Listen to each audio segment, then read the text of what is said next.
It is Thursday on Raid Shadow Legends, but you knew that. Now, if you've seen the roadmap, if you haven't, either way, you are now aware that they're planning to make it so that you can empower epics in the Guardian Ring, just like you could legendaries. Now, obviously, the weakness of epics, alongside having weaker kits than legendaries and mythicals, is that they have lower stats, and there's a reason why none of them are really kind of like meta in Arena past Gold 5, which is you can use anything in a way and you will be able to farm most defenses who aren't on their approaching Platinum. So you probably have epics stored up already. If you didn't, then that means you're probably going to want to start trying to summon for them, which is a pretty smart move by Plarium, really, because it means they can just start selling epics again, well, otherwise, once people had their Guardian Ring faction Guardians full up, they didn't really care too much anymore, apart from specific epics that were good enough to have 2 or 3 of for Hydra or whatnot. So if you have X epics, if you don't, if you're wondering which ones to try and go for who will actually benefit from the stats, we're going to go through 10 of them in no particular order that you may want to plus for if you can. If you can't, it's probably not going to change things, but who's going to say no to free stats if you ever open a bunch of Sacreds and all the good ones pop out and not like your 50th copy of Ripper or Master Fearmonger? So beginning with number 1 is going to be Royal Guard. Now, Royal Guard's been a little bit power crept nowadays.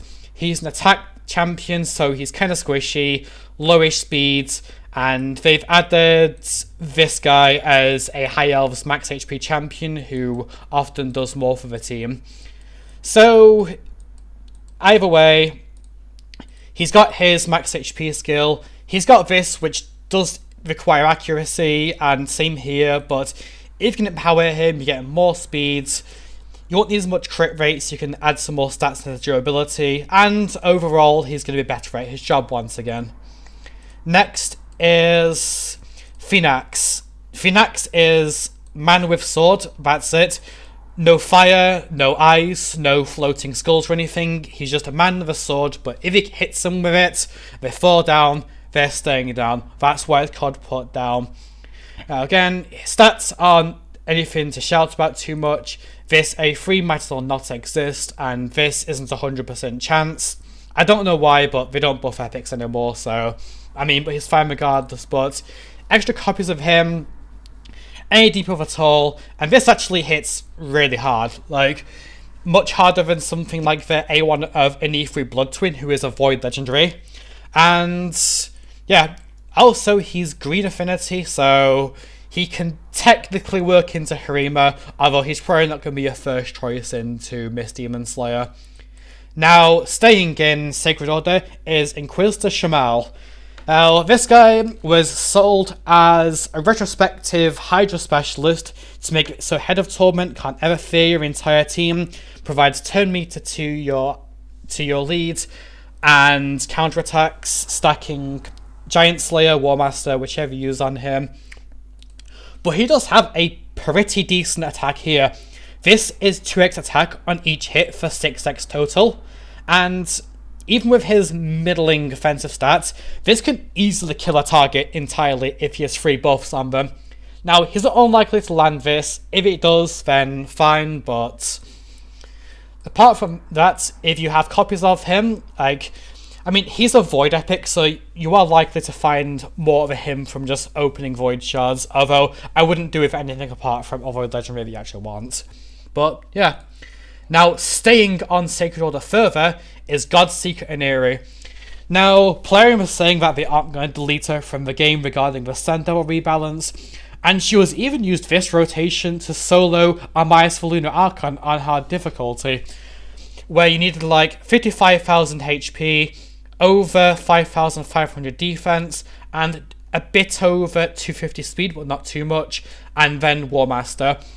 And in regeneration set, because how this works is the boss just uses his A1 over and over on his base form, and never uses his A2 that heals him.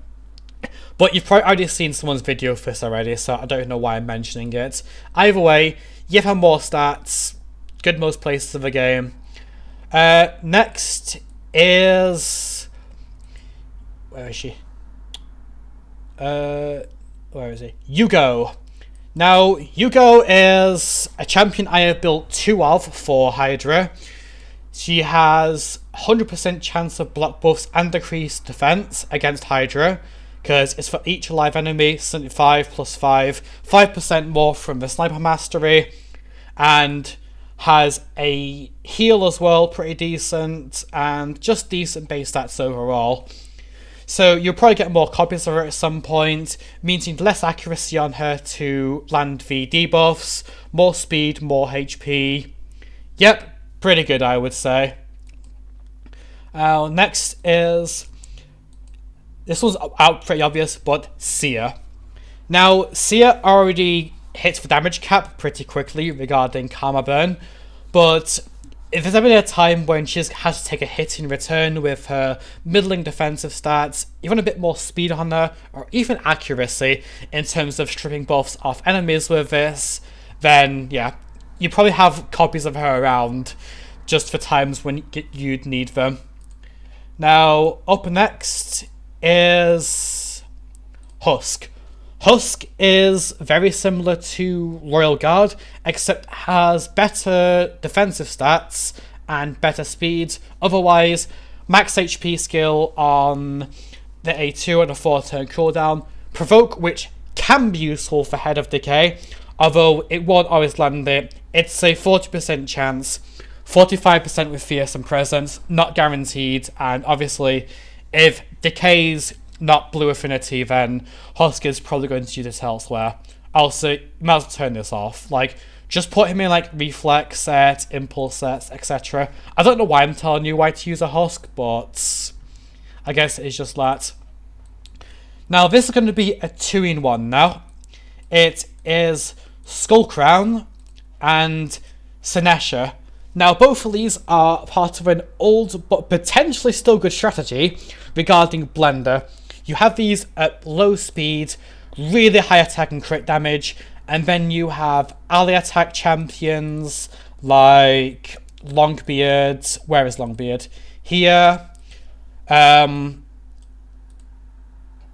faction. Cardiel, or the mythical that they're happening to push quite a lot, Lady Mikage. Give them increased attack, they attack the enemies, Skull Crown first, then Senesha, and you wipe out the entire enemy team through bolster and any other defenses that they would have. It's pretty good, and I would recommend it for anyone who wants to do really fast wins against specific teams. Especially against revivers like Duchess, who don't give a whole lot of turn meter or any real protection. You just kill them all over again.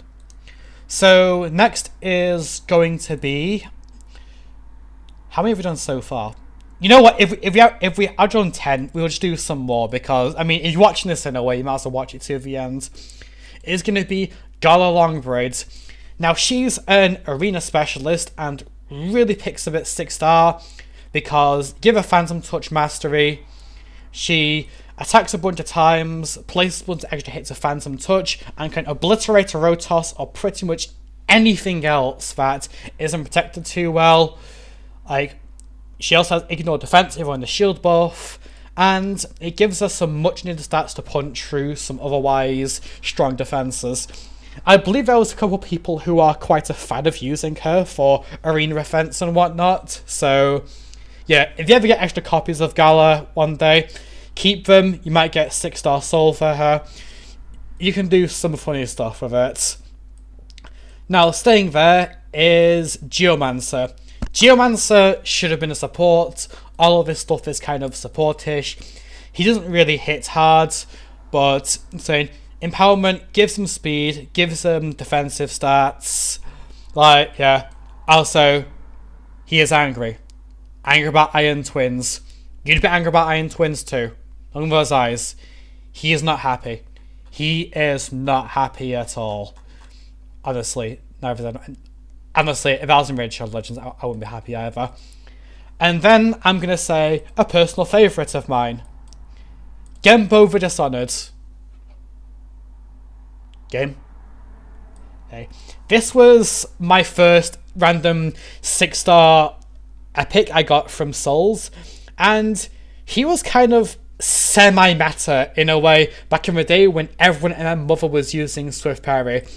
If he's under crit attack, he does, I mean, you can read.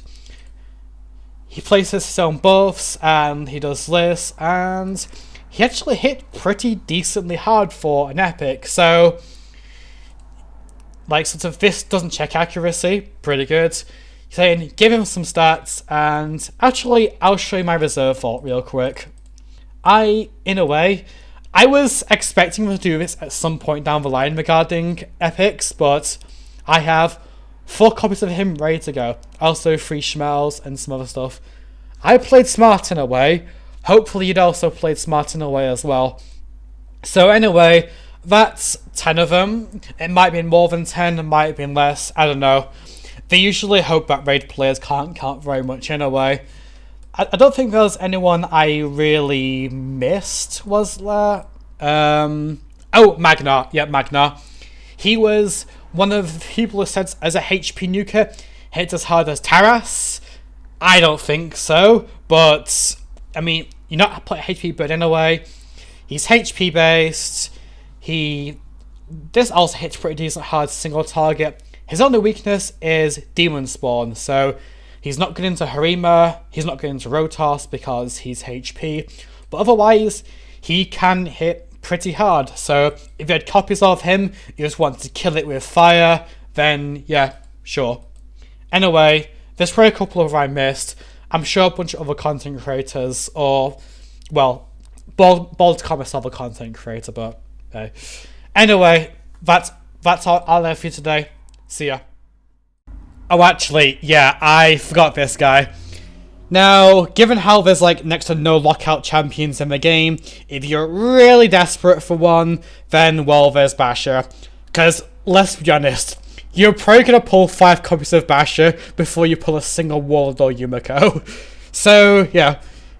Give him some more speed, accuracy, etc. And he is your bootleg Warlord. I mean, what are you going to do? Do that lockout entirely? Anyway, see ya.